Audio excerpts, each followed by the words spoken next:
we're sitting there. We're sitting out in the eastern part of this region with a proposed 1,000 megawatt solar collector facility. Has almost zero CO2 footprint to it. It's a very, very attractive future sustainability type project, but we don't know if we can ever get a permit. So we'll see how that all develops. But we have a fairly active, we're probably one of the larger, as a percentage of our total annual budget, our capital and exploratory budget, probably one of the larger groups in our industry spending in that area. Profit? Yes. Profits for the first quarter, I don't remember what they were for the first quarter. It wasn't real good. We were down year over year rather substantially, about 60–70%. So I honestly don't recall from the first quarter what they were. They were several billion, I know. Yeah, you cut me off at the feed-in tariff. I was wondering if any of all of you would put pressure on the DWP for feed-in tariffs. That's just an aside, to allow that, which they don't allow now. So in other words, if you put solar on your house and send it into the grid, which you can do, they will take it. They won't pay you for it. I know that some of I'll just say, just some of the projects that we're doing with LACCD. I remember they're part of the colleges. Right. Community colleges. They're part of the city of LA, right? No, they're just part. No, they're in and outside. Yeah. They're in the service part area. Part of it is that they generate excess power in their non-peak load period. So, for example, But they're selling data center outside of the city. but we have a couple that are going to be in the city that we're doing, and so we're interested in trying to see some resolution of that, because we see that they, as a user, will want the opportunity to sell that excess power in non-peak periods. Because you all seem to agree that monopolies, where they can control and manipulate the market, are bad. We have a monopoly here, a very large one, 465 square miles. But you own the monopoly. No, I don't. I can't even advise them.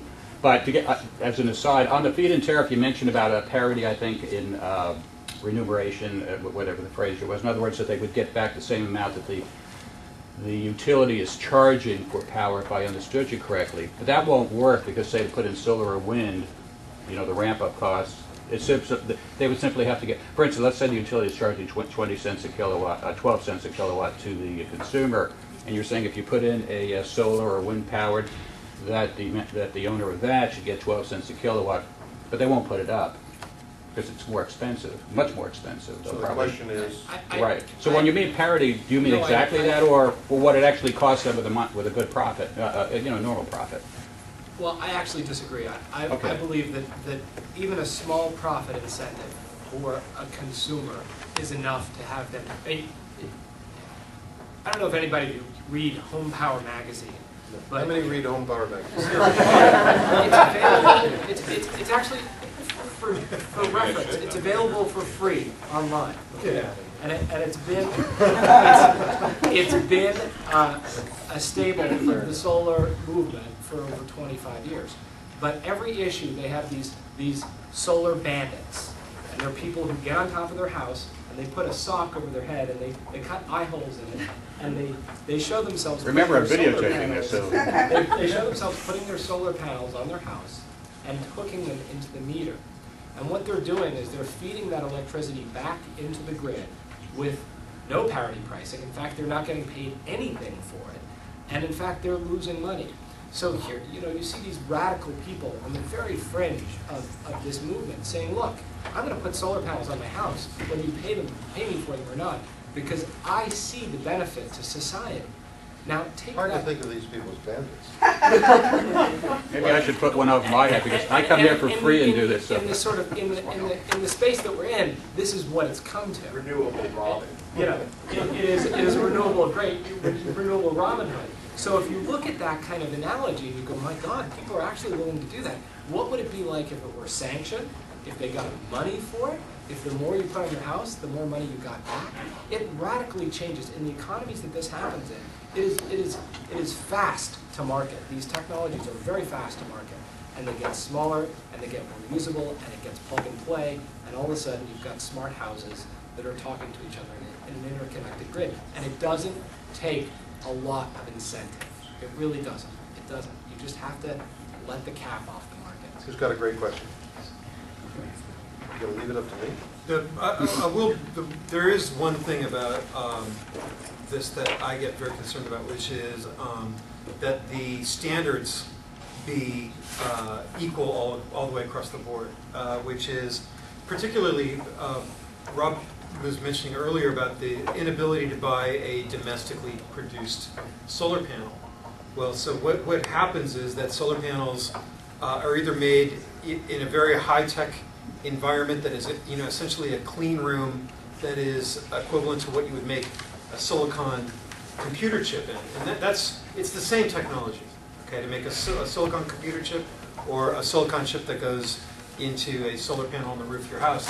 The difference is by adding the 4 or 5 more steps to make it into a computer chip, you take a piece of silicon that's worth, a few cents per square inch and make it worth several dollars per square inch. And so in this country, we made the choice, well, we're going to make computer chips.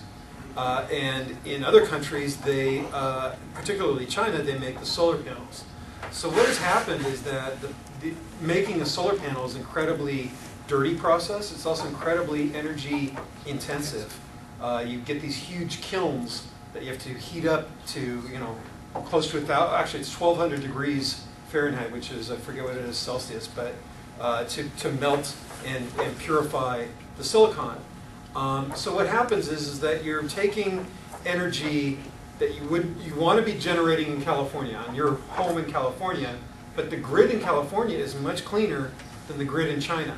So what you've done is you've created, in essence, a carbon battery, where all the energy that went into making that solar panel in China, all that carbon is embedded now into that solar panel, and now you're going to mount it on top of your roof here in California. And so what you've done is you've traded your clean energy comparatively here in California for the dirty energy in China for all the time that it takes to recoup the carbon that is embedded in that solar panel. I don't know if you guys followed that.